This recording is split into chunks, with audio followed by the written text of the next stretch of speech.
Revolt. During the 15th and 16th centuries, the king and queen of United Spain controlled most of the Iberian Peninsula and also Sicily and southern Italy, the Kingdom of Naples. It was in a period of social transition. The old ideals of honor, chivalry, and courtly love were coming into contact with new old ideas of European humanistic education, such as the importance of human will and intelligence in the universe, a newfound place for humans within what most still acknowledged was God's world. In Spain, Isabella and Ferdinand ushered in this new Renaissance vision, but because they were firmly Catholic Christian, Spain's Renaissance Golden Age looked sometimes somewhat different from what was happening elsewhere in Europe, namely the explosion of challenges to the Catholic Church that are sometimes known collectively as the Protestant Reformation. Times were ripe for social changes in Spain as elsewhere in Europe. Another Golden Age dramatist, and one who wrote over 1,000 plays in his lifetime, Lope de Vega, also often had in mind social critique. Often, like Tirso de Molina, he stuck up for women's rights. Lope's most famous play is Fuenteovejuna, an inspiring play that, like Hamilton, makes use of a famous historical event to make an argument for change. The story of Fuenteovejuna is based on a real peasant uprising that happened in 1476, about a century before Lope was writing, during the reign of Isabella and Ferdinand. Lope de Vega intertwines fictional love stories with the story of the uprising of the little Spanish town of Fuenteovejuna, Sheepswell, against the vicious nobleman who has been exploiting it and molesting its women. Just as in Playboy of Seville, the ultimate overthrow of the nobleman, in this case the commander Fernán Gómez de Guzmán, depends largely on a coalition of those whom he has exploited and abused. Like Don Juan, the commander is in the habit of waylaying and raping women. His first act in the play is to try to kidnap Laurencia. She and her girlfriend fight back, and her boyfriend and fiancé comes to the rescue also, threatening the nobleman with a sword, a capital offense. In order to protect the youth, the entire community endures torture. The watchword is, don't give away their names, say it was simply Fuenteovejuna, the town, who did it. In the end, the townsfolk leap over the local authorities and call directly upon their beloved monarchs, Isabella and Ferdinand, and it all ends happily. Lope de Vega wrote mainly secular plays, that is, his plays are about the everyday life of people and are not overtly religious or Catholic. Some other Golden Age playwrights, notably Felix Calderón de la Barca, who was younger, wrote spiritual and religious plays called autos sacramentales, one of the many types of plays popular during this time, that offered double meanings. The plots and characters can be read allegorically, as symbolic of people's inner virtues, fears, desires, and struggles with God. Calderón was able in his own way to create works of art that were humanist, but at the same time supported the Catholic Church's spiritual work. In Spain, because of the firmly Catholic stance of Isabella and Ferdinand and their successors, Protestant faiths did not have much of a hold, and no Spanish church broke off to join the other Protestant foundations. But this does not mean that people in Spain were not affected by the new freedom of thought, the rise in literacy, the ease of publishing and discussing new ideas with others in print, and the ideas of humanism that shed a different light on religious experience. The Catholic Church of the Counter-Reformation era grew more spiritual, more literate, and more educated. New religious orders, notably the Jesuits, combined rigorous spirituality with a globally minded intellectualism, while mystics such as Teresa of Avila injected new passion into the older orders. Moreover, the long history of mixing the Abrahamic faiths left its mark. The new Christians, the conversos and moriscos, were some of the most active Catholic thinkers and theologians of the time, and it left its mark in a different way. The Church itself was changed by the heritage of Spain. Ecstasy.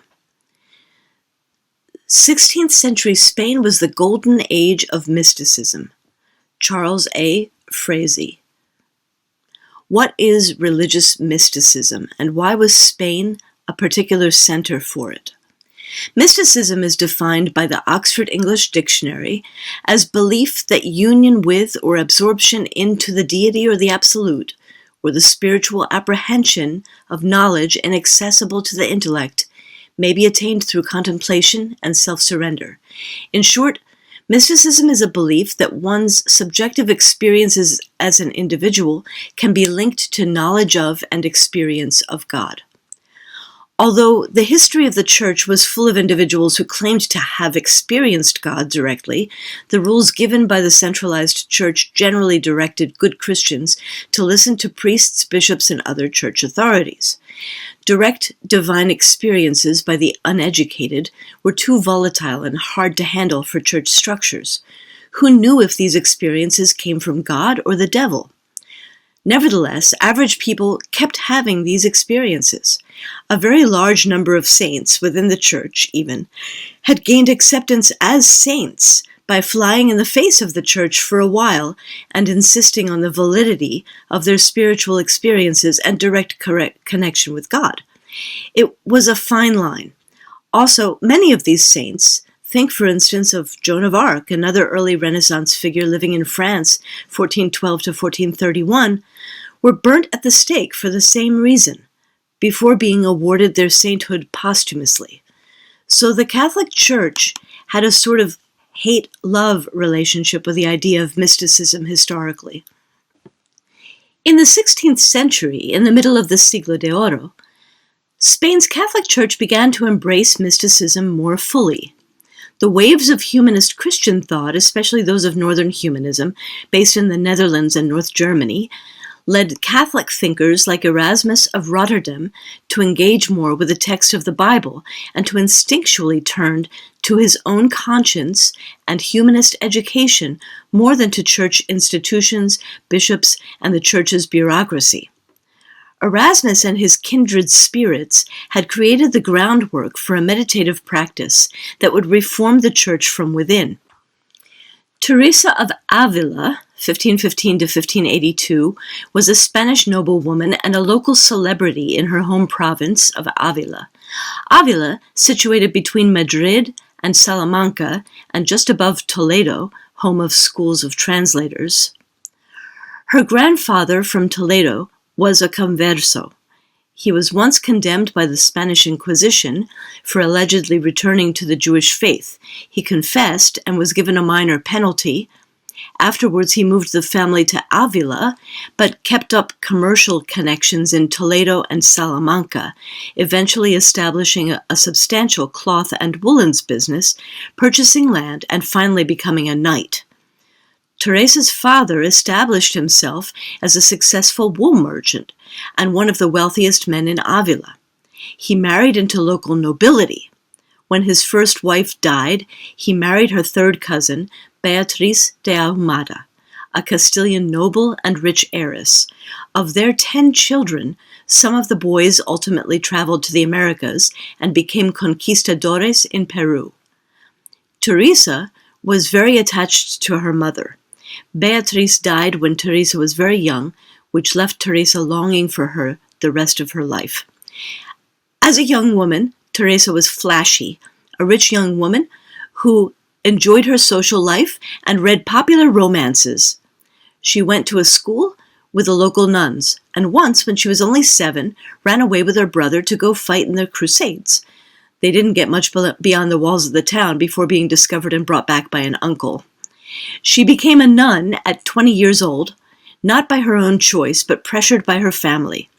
But she entered the local easygoing Carmelite convent of the Incarnation, where the cloistering rule of separation from the world was very lax. Visitors came in and out all day, and the nuns not only saw their families regularly and kept all their inherited money, clothing, and jewelry, but even did political and business networking from the convent itself.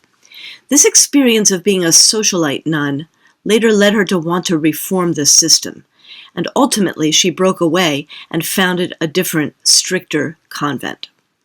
Teresa started reading religious books by Catholic theologians trying to apply humanism to their spiritual practices.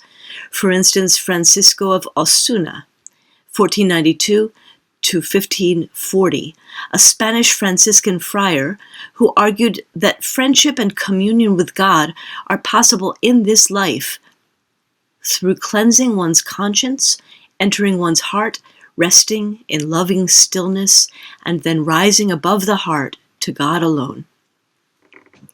As Teresa read more and more about mystic union with God, not only did she become more serious about her vocation, but she had a near-death experience with illness. She had always been somewhat sickly as a young woman, but in the convent she came very near to dying, spending almost a year in bed. When she recovered finally, she began to experience occasional episodes of religious ecstasy. Now, the word ecstasy comes from the Greek words ek, out of, and stasis, a stable position or standing. That is, a kind of out-of-body experience, standing outside oneself. In religious contexts, it's used to refer to an altered state of consciousness. The person in ecstasy seems to withdraw from the world around them and turn inwards, while feeling that their mind is expanding into places they have not been before. They may feel extremely happy, euphoric. Episodes can last for a few minutes or seconds, or for several days or more. Teresa experienced these episodes many times during her life. From a psychological perspective, triggers may be religious belief in and practice of spiritual exercises that lead an individual's soul to the divine, but also sexual intercourse, yoga, intense physical exercise, runners sometimes experience it, the use of certain hallucinogenic drugs, etc.